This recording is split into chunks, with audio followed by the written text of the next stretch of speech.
little change of subject. Okay. When did you realize that you were no longer, I don't want to say boy, young man? When did you feel that you crossed over to being an adult? What was the signpost, if you will? There was no sign. It's funny that you say signpost, but it's conversations my wife and I have had just about between each other when we talk about life or other people's relationships, and we reflect them on our own and talk about what we need to build or not build. And one of the biggest that came for us was the realization that I was a boy, but I was living a man's life, and this is twofold. I left home when I was 18, okay, because I went to school. 19 when I went away to school, and I met my wife in my 30s, early 30s. I cooked, I cleaned, I was a man. I had my own bills, I took care of everything myself, and I was living a boy bachelor life, right? But I took care of all that. So when we connected, we were two people who were adults who got together, okay? And we created a life together. And I have looked at other people's relationships or failed ones or what have you, and realized that they weren't, one was still a child and they married an adult to make them feel older, and then it falls apart. Because they become older and they don't like the person that they're older with because they were either advanced or what have you, and they don't look at them the same way. Right. Like you hear stories about, she's upset with him because he doesn't do any of the cooking, he doesn't clean anything, and I'm like, you got to do that, like, because I'd already done that. I already learned that behavior pattern. So when I don't leave stuff on the floor as much as I used to because it's somebody else lives here, I got to clean the stuff up. That if you're always looking at that person like my job is to take care of that person, you're going to become tired pretty quickly. Oh, yeah. So we came together at a moment where we were both simpatico on this is how our relationship should be. And I think people get on because they need something from the other person, or that person needs something from them, and they're not. We argue about it, but I always not argue about it. But I think of it as two ropes. When two ropes are together and they're braided together, they're stronger. Right. But if they're just two ropes running to something, one can snap because it doesn't have the strength of the other one. And a lot of people, I don't want to, I'm going to lose myself. I'm like, if you're a rope and you're wrapped together, you're supporting each other. You're not losing yourself. And that's sort of how I looked at my relationship with my wife, is that we support each other together, wrapped together. So then there was no pivotal moment. There was no pivotal moment where, like, I'm a man now. Because the way you phrased it was interesting when you started saying, I was a man. I was a boy living a man's life. Yeah. I had a good career. I had good money coming in. I could do whatever I want, but I was still living it like it was finite, and it was, there wasn't any importance or weight to it. It's funny. Anytime I ask that question, 9 times out of 10, the answer I always get is this deflective, "Oh, well, I still haven't grown up."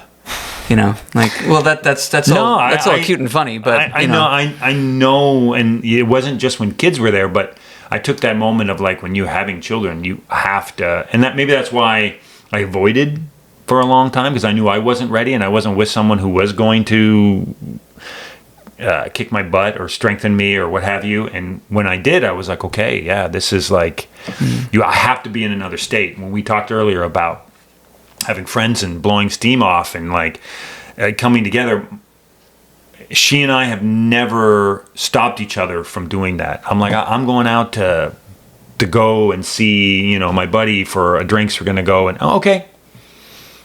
And you hear from myself, or I've seen it or heard it, we're like, he goes out on his own, and he's never telling him. We're like, whoa, you're not living a life where you're sharing, you're completely separate. Right. And like my kids, yuck, stop kissing, stop hugging, get up, and I'm like, you respect this because this is like a good thing, because when you don't have that, you don't have the strength, and they're seeing that, and hopefully that someday they'll be like, wow, you were a good example in a relationship. Yeah, and the funny thing is that I hear so much of the opposite of the example you gave, where it's the wife going, I keep telling him, like, go out, like, go have supper with your friends, go do something. Yeah. Live your life so you come back and we're together. But if not, then I'm wearing you down maybe or something like that. I hear that, like, oh, she don't let me do anything. I'm like, yeah. Don't you see that if you're happy, you can make us happy? But if you're not happy, it's that black weight that will pull down. But we stop sort of socializing so much, right? It becomes a little bit harder, I think. I mean, obviously not for you, but it might be harder to meet people, but I think meet people for sure. Yeah. But I mean, that's we dropped the bomb earlier and talked about it. How when you get married, you're like, oh, you'll hang out married people. We didn't do that. We had our friends. Some of them were married, some weren't. So we were still socializing. And when you have kids, you're like, oh, you only hang out with, I remember that from my parents. They only hang out with other married couples, right? And part of that is like, well, then the kids can play and you guys can have a mature conversation, right? Right. But we were very good to say, if you need to go out, go and, see your friends and do a thing. And next week I'll go and do this. And you need that mental balance because, you're not going to grow or feel comfortable unless you have other, I could say buddies, but other people that you're sharing stuff with. And sometimes you need to sit down and go, oh, I'm not alone. Your wife does that too? Mine does that too. Okay, good. Like, it's not just it drives me crazy when this happens, right? Right. But you're sharing that, and you get it out, and you go home, and it's emotionally healthy. Yeah. And psychologically healthy. Yeah. Yeah. So, I'm going to once again go backwards so I can pick something out of context and use it as a segue. Okay. So, you mentioned what you got from your parents. So, what kind of relationship did you have with your dad growing up? I had actually an incredible relationship with my father, and it's one of those things that my wife, if we ever do a couple thing, will remark on is the reason that she claims that she said, I'll give you another chance. Like, we'll stick this thing out because of the stories you have about your family. Because she's a very family-oriented person. And in our early dating, she was like, your conversations about your parents and your father made me more attracted to you because I could see how you had a strong family connection. My dad, I guess I lived through that example. Is my dad was the guy who was at every hockey game I ever, 3 kids, we played hockey. He was at every game. The drama club needed to transport a set, he's there. The most touching moment I had was I was in a play, I guess in my grade 13 in Ontario, so I would have been just 18, 19. And we'd been touring this play all through Ontario because we were attached to the Blythe Festival. They were supporting it. And I forget, we were at an after party or we were at something, and I had mentioned that my dad, he comes and he drags the set from, he had a long trailer so we could put the set on it, and he would drive it and drop it off wherever we needed to build it to be that weekend. And I was like, I can't believe, that, he comes and he goes back to work, and I don't think he's ever seen the play. And the instructor was like, he's at every performance. Huh. And I'm like, what? He goes, he comes to every performance. You don't realize it, but he always comes in the back. There's a seat at the back. Your dad is always there. And I thought he was kidding me until the next a month later, we did the performance again. And I took that moment to look through the crowd. Right. Can I get the light off me so I can? And he was. And that affected me when I got older, and I remember those moments. Because at the time, you're still struggling with your parents. You're still trying to find out who you are. But he had a strong... he wasn't the guy to sit you down and have a conversation with you. But he stood by no matter what happened. And I think that was what I try to be with my daughters, is that... I have one daughter who's always like, if you say she can't do something, it's because you hate me. She's 6. She's controlling. You hate me. You don't want me as part of this family. And, when she calms down, I'll sit with her and I go, I love you no matter what. Mm-hmm. if I say you can't, have chocolate bar tonight at 8:30 when you're about to go to bed, it's not because I don't love you. I'm saying it's bad for you, and I don't want you to have that. So that's my way of expressing love. Right. I want to keep you around longer and not have you have, heart disease, and Right. wait on, we make a joke What's of it. heart disease? I don't want your teeth to fall out, but that's it. So that is how I even channeled a new, fresh version. But my dad was that guy who'd I got in an accident in Montreal once, smashed my car. I was still at Concordia. Somebody had T-boned me. And you're broke because your car's now gone. You had to get places and the first time I'd ever been in an accident. And sure enough, 12 hours later, my father shows up just to make sure I get the right mechanic, everything gets fixed. He was there for 2 days, and then he drove. That's an 8-hour drive because he needed to be here. Right. Yeah. So you knew it from his actions, but he's never said I love you or anything like that, right. or sit down. But you knew that he did. Oh, when you get older, and I look back, and I'm like, oh my God, he was. That's how his love language was. That's what Right. it was. I'm going to be there no matter what. His father never said that to him, Right. I love you or anything like that. Yeah. But he showed it by always being there, and you're a student, I can't pay for this. I don't know what to do. I'll put some money in your account. I know you don't need to do that. He would always, he goes, even if you don't use it, it's there because I want you to. Right. And I think that was the last generation of men who just did things. And now it's I'm going to say everything and do things. And I'm going to make sure that everything I say, I've really overthought all of it to make sure that every word that your mind is going to need to hear, that's one day going to magically look back on, and that we work so hard at verbally communicating things now. So you said that you look back, and you knew it, but at the time, were you ever, if you didn't see these things, were you ever I wonder? Well, no, I don't think you can, because at the time you're a teenager and that's just the way it was. Yeah. And you thought that's the way everybody had it. And then you get into college and you're talking with your buddies and people are like, screw him, he's horrible. I'm like, my dad was never like that. What's going on here, And Right. so through that lens of time, when you look back and go, wow, my dad was pretty... My dad had this thing that if I had a date over, and my parents, they were up in their room, they had a TV, and the living room was left for, And I tell this to my wife, she always laughs because, my dad would get a glass of water or something, right?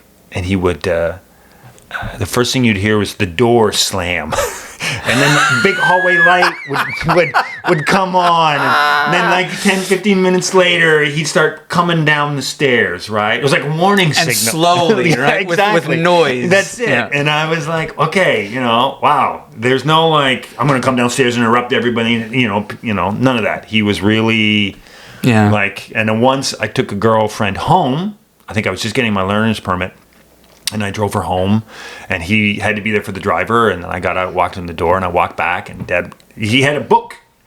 I'm like, what's going on? He goes, oh, I thought you were going to spend some time being alone with her because you've been with us the whole time. You don't want to I don't know, give her a kiss or anything? And I'm like, no, we're all good, Dad. And we drove home, and I was like, that was weird. But then I'm like, wow, he was totally he was overthinking it, but he was But he was putting himself in your shoes. Yeah. And, and I'm like, okay, that's such a, like you said, there's so many people trying to tell you how to parent, and this is what you need to do. And I'm like, okay, I need to do that. And I'm just following sort of what has happened to me in the past. Right. I look at how I was raised, and I get in that struggle and argument too. My father is 5'7", 5'8". Okay. He doesn't physically intimidate me, but he scares. And you're how tall? I'm almost 6'1", right? Right. He scares the hell out of me, even at 70. Okay. And why? Because he's my dad. Right. And I have never had that. Oh, have you ever got it? I'm like, no, my dad's huge in my mind. Right. Right. He's this enormous guy who could just take me out. But when you physically look at him, you're like, no, he's not. But you know that he never would. But he's just. Is it like? What is it about him that you go? This is just intimidating. The way he handled himself through life. A very strong, confident kind of. That's it. So if he said, sit down and listen to me, or you're not doing that, you didn't do it. Right. And there was no need to rebel against that. I always thought again, like through the lens of time, I look back and go, I think my dad was the smartest man in the room. He didn't force himself to tell everybody what to do, but the decisions he made were the smart decisions. Right. And you only, that's what's, and it's harder. I don't know if you've had this yet. It's harder to see them age. And to see my dad, like, he's still a wealth of knowledge, but he's not the physical person he was. He's not the, before he'd like, get out of my way, I'll fix that for you. And he's not that anymore. It's more, he could stand beside and tell me what to do. Right. What is that like for you to see? It's hard. It's hard, and you start to, life becomes finite. You realize a wealth of, you want your children to experience it because there's a wealth of knowledge, a way of being. My father's the type of person who, I'm looking at. I'll tell a story. It's kind of ridiculous. I know that was a brain fart. I was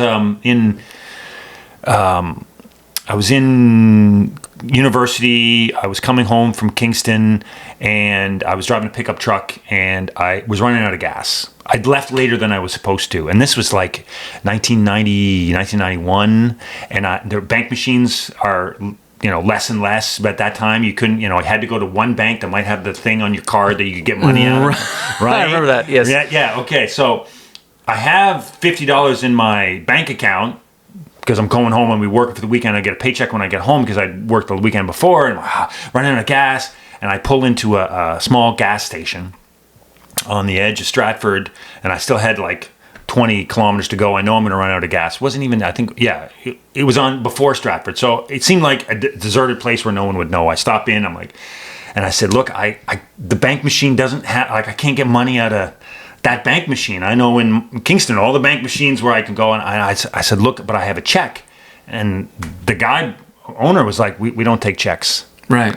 I said, okay, can I use a phone book? Because my dad had a friend who lived in town near the area I was going to call. And I'm looking through to find that phone number. And he said, what's this guy's name? And I said, Glenn so-and-so. And he goes, okay, how does your dad know him? And I said, well, my dad's, John Radford, and this guy worked for my dad. He goes, John Radford's your dad? I'll take that check. Look back on it, 10 years later, and you're like, wow, that's a moment. Like, yeah. That is how I define my dad. Like, people would always cross and say hello to him. And I guess I live that example of it. I don't know if you do. You look back, do I live up to that? So I look back, and for me, it's the polar opposite. Oh, I've spent too much of my teenage and adult life going, how do I not do anything or become anyone like who my father was?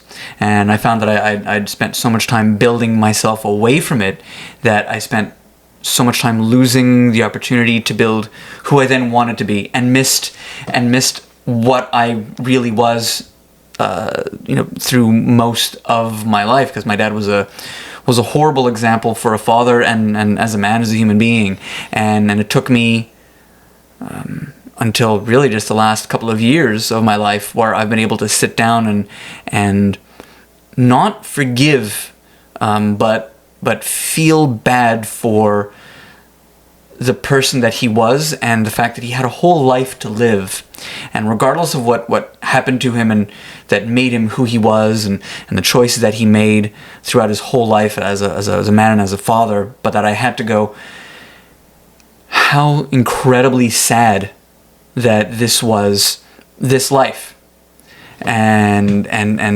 not say, oh, woe is me, or not go, oh, I lost my temper, that was just like my dad, and to do that, so to find, that. I never saw my father lose his temperature ever. And That's all my dad was. And he ran businesses. He had to deal with customers. I could see when he was upset, but he never lost his temper. So when I do, I'm like, oh my God, what's wrong with me? Like, how am I?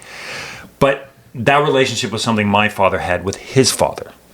Right. Very antagonistic, did not like each other, struggled with, but they ran a business together, if you can imagine. So there was constant, and I could see my dad mentally making the choice. I've looking back, seeing my father make that mental choice of, I'm going to do this because my dad never gave me this, and I'm going to give my kids this because I think that's what they want. Yeah. And Yeah. I was like, oh, okay. Like, you look back on it and realize that trauma that he went through is what made him a better father, because he wanted to give that. Sure. And see, so for my son, whenever I had lost my temper, not necessarily at him or around him, just lost my temper in his presence, I would torture myself. I mean, I would go to bed, I wouldn't sleep. I mean, my girlfriend would be like, okay, I saw that happen. Oh God. And we'd go to bed, and she would just wait for me to start talking about, oh, do you see his face when I did this today? And she'd go, yeah. And she'd let me have it out. She'd let me just talk it out. And then she'd go, you haven't ruined his life. You know that tomorrow you can talk about it. And you know that, you're not going to be perfect and you're going to mess things up, but you're going to work to make better decisions. And I went, yeah, I know, but did you? No. Yeah. So it could be a little bit of a tough road, I guess, going both ways of what you want to do. And I think that you're conscious of it. Yeah. That is the key, that you have said to yourself, I did something there that I shouldn't have. Some people just right move on, don't care, don't realize the trauma that they've left, or that little moment is etched in somebody's brain that they haven't had explained. Right. This is what happened. Yeah. It wasn't good. It was, but this is what happened. Just having them say, it's okay. Mm-hmm. That's, that's what, I don't think my dad never verbalized, but his actions spoke for what he was doing. Right.